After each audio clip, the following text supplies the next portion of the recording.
Patok na negosyo ngayon ang paglilinis ng sapatos, lalo na yung mga collector's item. Kaya naman, nag-level up na rin ang pamamaraan niya. Para bigyan ng mukha ang balita, Mobile Journal, Ivan Tarinque. Ngayong maraming nahuhumaling sa sneakers, tumataas din ang demand para sa shoe cleaning services.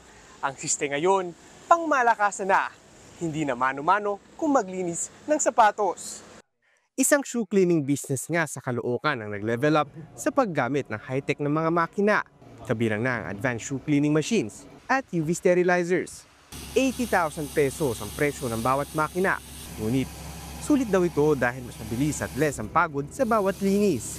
Kaya kung dati, 4 hanggang 5 lang na pares ng sapatos ang nalilinis sa isang araw, ngayon, kahit isang dosena, kaya yan. Biruin mo, sa isang araw makakapaglinis kayo ng 10-12.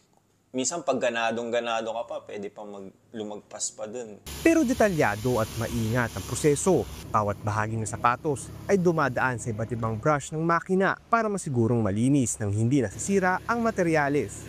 Pagkatapos ito, isinasalang ang sapatos sa UV machine para patuyuin at tanggalin ng bakterya na nagdudulot ng amoy at amag. Nadi-disinfect niya yung shoes. Napapatay niya yung mga possible na maging fungus. Pag nadaan siya sa UV, pwede mo na siyang i-store na hindi siya kagad aamagin.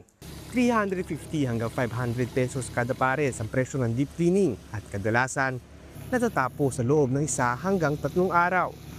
Patuloy lang ito na sa tulong ng teknolohiya. Ang simpleng negosyo tulad ng shoe cleaning ay maaaring maging isang matagumpay na kabuhayan.